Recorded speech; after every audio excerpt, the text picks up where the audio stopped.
السلام علیکم ورحمۃ اللہ وبرکاتہ۔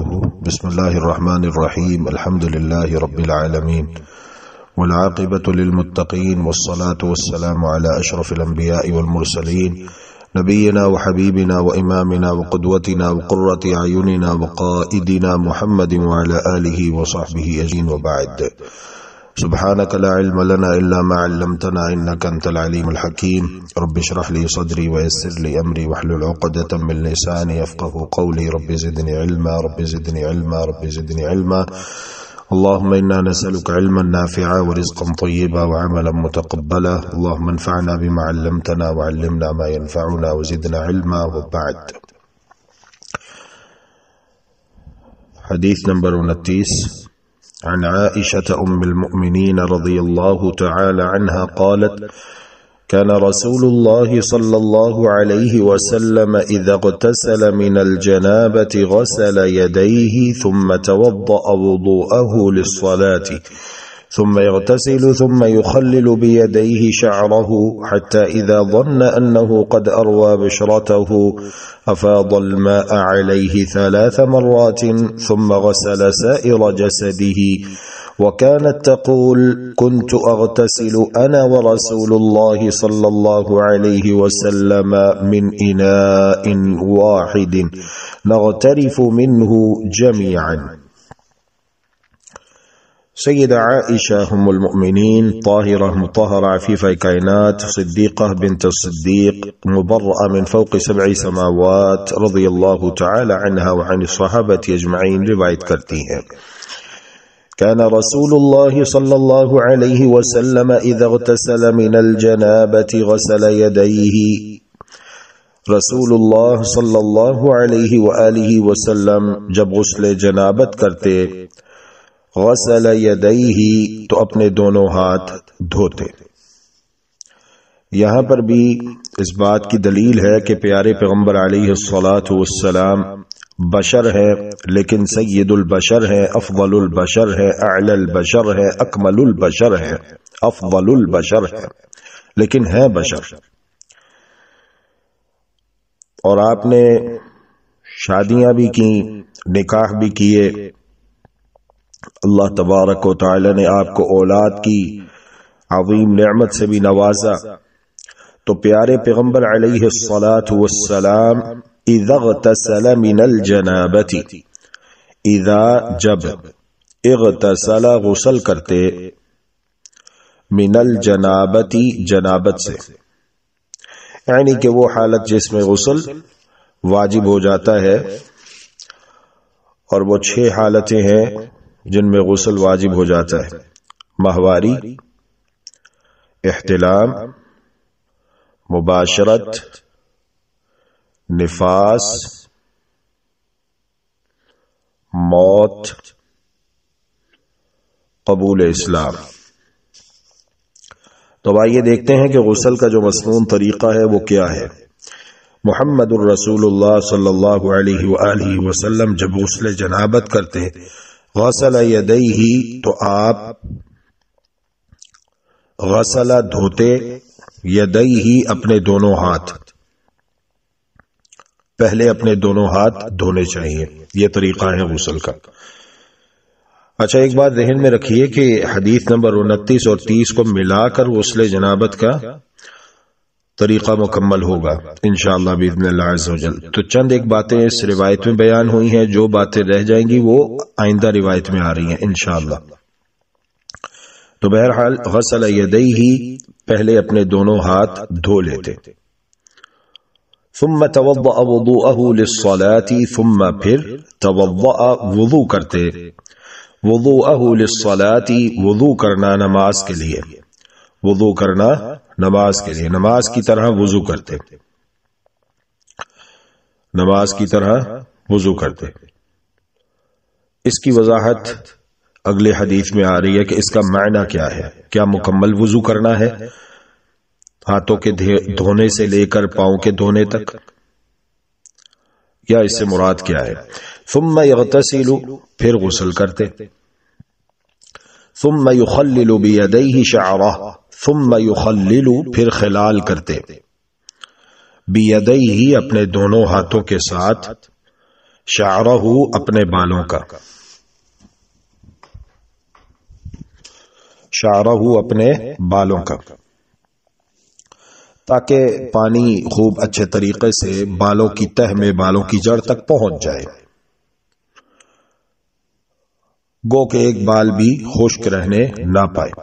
حتی اذا ظن انه قد اروى بشرته، یہاں تک کہ جب آپ کو یقین ہو جاتا، اطمینان ہو جاتا کہ آپ نے اپنی جلد تر کر لی ہے، خوب اچھے طریقے سے پانی پہنچ چکا ہے بالوں کی تہ تک، بالوں کی جڑ تک، افاض الماء علیہ 3 مرات، افاض انڈیل دیتے، بہاتے، الماء پانی، علیہ اپنے اوپر، 3 مرات، 3 مرات مرتبہ، افاض الماء علیہ 3 مرات، تو 3 مرتبہ پانی کو اپنے جسم پر بہا لیتے، ثم غسل سائر جسده، ثم پھر غسل دھوتے، سائر جسده اپنا سارا مکمل جسم، چاروں اطراف سے۔ اب آئیے اس پر غور کریں گے، جو روایت ابھی ہم نے پڑھی ہے کہ پیارے پیغمبر علیہ الصلوۃ والسلام، پہلی بات کیا بیان ہوئی روایت میں؟ غسل یدیہ، اپنے دونوں ہاتھ دھوتے۔ دوسری بات یہ بیان ہوئی کہ دونوں ہاتھ دھوتے، کیا معنی اس کا؟ یعنی کہ پہلے انسان مسلمان استنجا وغیرہ سے فراغت حاصل کر لے اور شرمگاہ کو خوب اچھے طریقے سے دھونے کے بعد اپنے دونوں ہاتھوں کو دھو لے،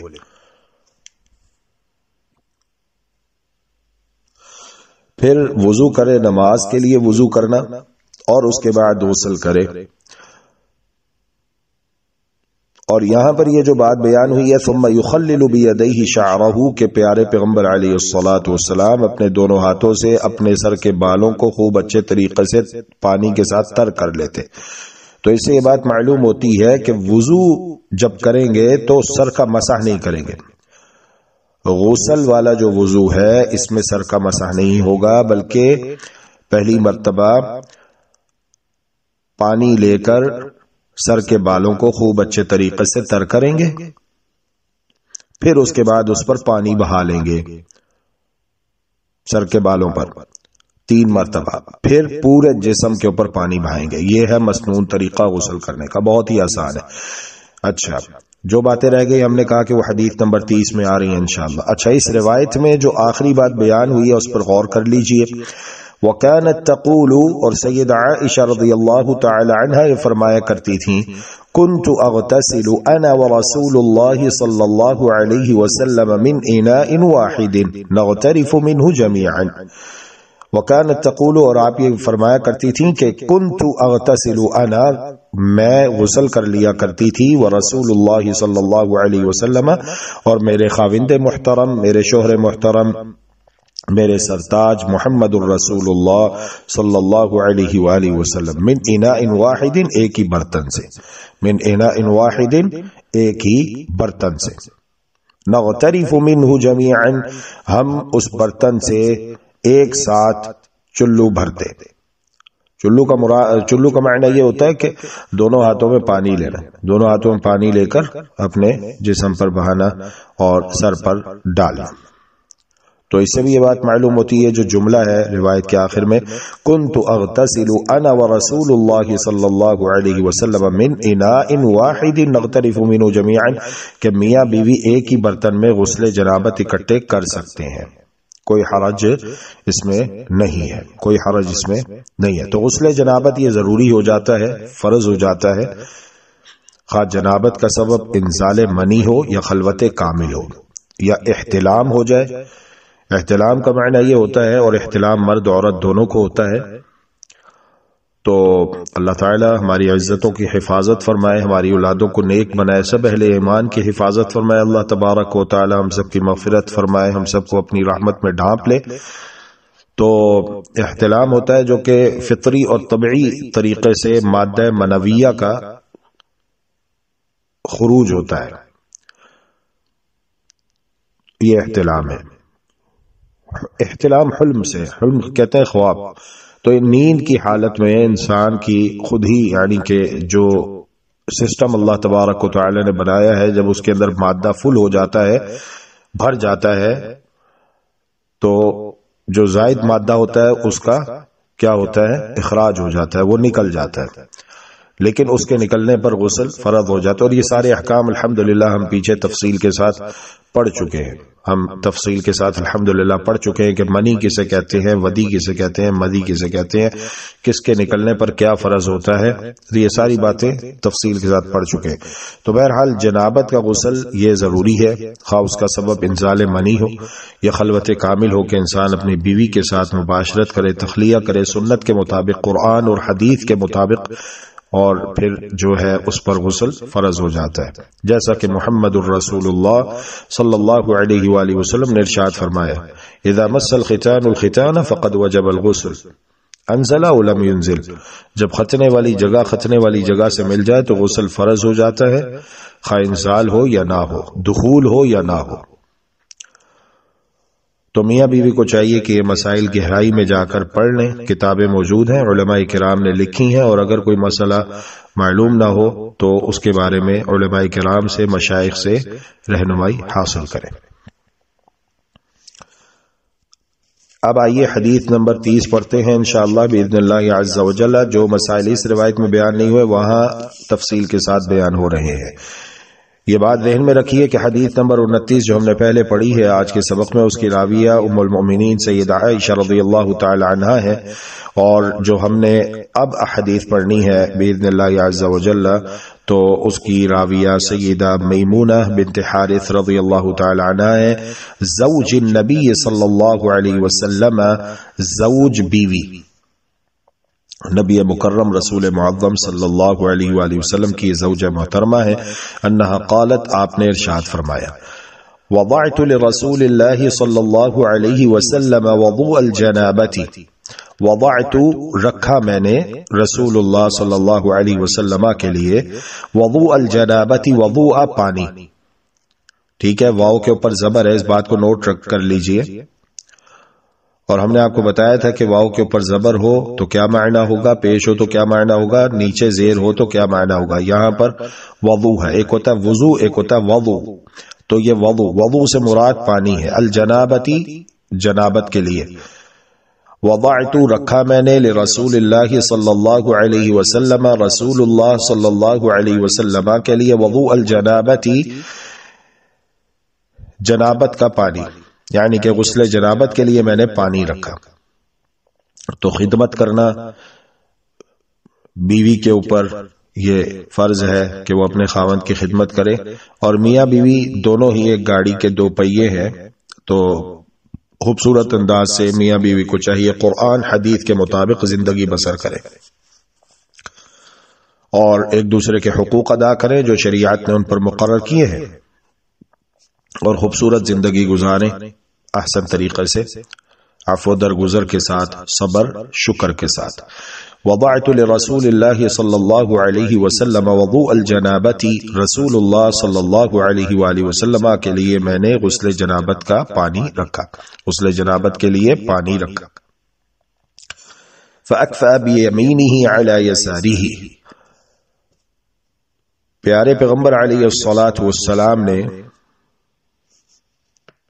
اکفا بیمینہ علی یسارہ مرتین او ثلاثا، پانی بہایا، اکفا پانی بہایا، بیمینہ اپنے دائیں ہاتھ سے، علی یسارہ اپنے بائیں ہاتھ پر، دائیں ہاتھ میں پانی لے کر بائیں ہاتھ پر 2 مرتبہ یا 3 مرتبہ،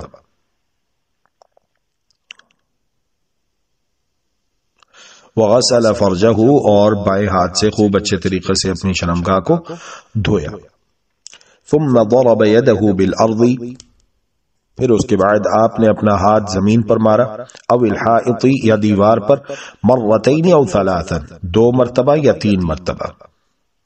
تو آج جو ہے وہ طہارت اور صفائی کے لیے صابن ہے، شیمپو آ گئے، صابن آ گئے، بہرحال جو بھی چیز میسر ہو، الغرض طہارت حاصل کر لی جائے خوب اچھے طریقے سے۔ ثم تمضمض، پھر کلی کی، واستنشق، اور ناک میں پانی ڈالا، اور اسے پھر طبعاً خوب اچھے طریقے سے چھڑکا. ثم غسل وجهه وذراعيه، پھر پیارے پیغمبر علیہ الصلوۃ والسلام نے اپنا چہرہ مبارک دھویا، وذراعيه اور اپنے دونوں بازو دھوئے. ثم افاض على رأسه الماء، پھر افاض بہایا انڈیلا، على رأسه اپنے سر مبارک پر، الماء پانی. اسی لیے اہل علم کہتے ہیں کہ کسی حدیث میں غسل جنابت کا وضو کرتے وقت سر کے مسح کا ذکر نہیں ہے. بات سمجھ آ گئی؟ اب تک جو ہم نے پڑھا ہے وہ انشاءاللہ باذن اللہ عز و جل اختصار کے ساتھ روایت پہلے پڑھ لیں، مکمل کر لیں، پھر اس کے بعد بیان کرتے ہیں مختصر طریقہ غسل کا آسان انداز میں. ثم غسل، پھر اس کے بعد دھویا، سائر جسدی اپنے پورے جسم کو. ثم تنحى، پھر ایک سائڈ پر ہو گئے، یعنی کہ غسل والے مقام سے ایک سائڈ پر ہو گئے. فغسل رجلیہ، اور سب سے اینڈ میں، سب سے آخر میں آپ نے اپنے دونوں قدموں کو دھویا.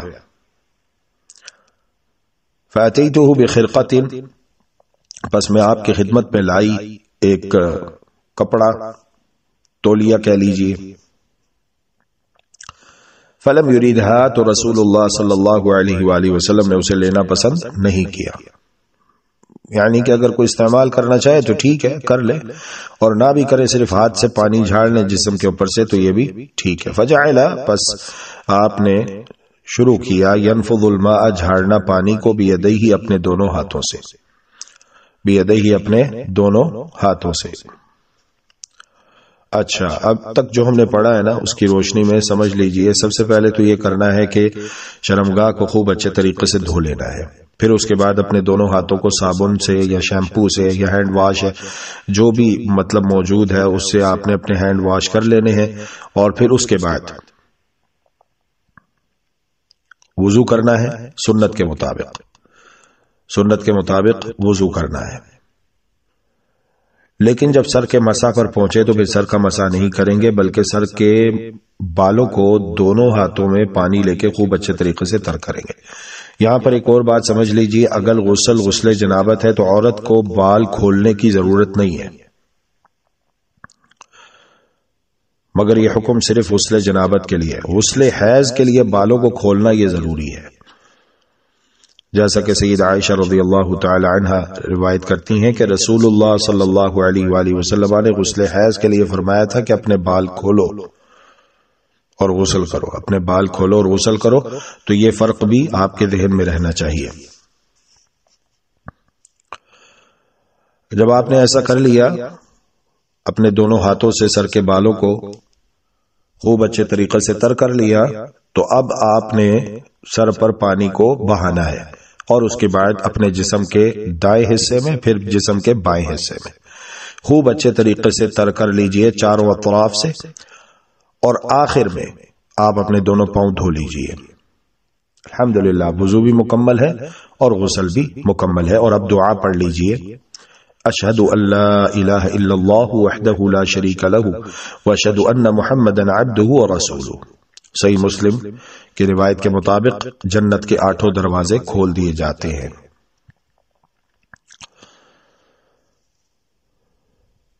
ایک اور بات یہاں پر وہ بھی سمجھ لیجئے، ایک اور مسئلہ وہ یہ ہے کہ وضو آپ نے کیا، اس کے بعد غسل کیا، اور آخر میں دونوں قدم دھو لیے. الحمدللہ وضو بھی مکمل ہے، غسل بھی مکمل ہے. آیا اس وضو کے ساتھ نماز پڑھ سکتے ہیں کہ نہیں پڑھ سکتے؟ تو اس کا جواب یہ ہے کہ نماز پڑھ سکتے ہیں، بشرط یہ کہ ہاتھوں نے شرمگاہ کو نہ چھوا. لیکن اگر یقین ہے کہ ہاتھ شرمگاہ کو لگے ہیں تو پھر وضو دوبارہ کرنا پڑے گا اس صورت پہ جبکہ نماز پڑھنے کا ارادہ ہو. واللہ تعالی ولی التوفیق والہادی الی سواء السبیل، وصلی اللہ وسلم علی نبینا محمد وعلی اللهم إنك عفو تحب العفو فاعف عنا. اللهم إنك عفو تحب العفو فاعف عنا. إلهنا فاعف عنا، فاعف عنا يا كريم.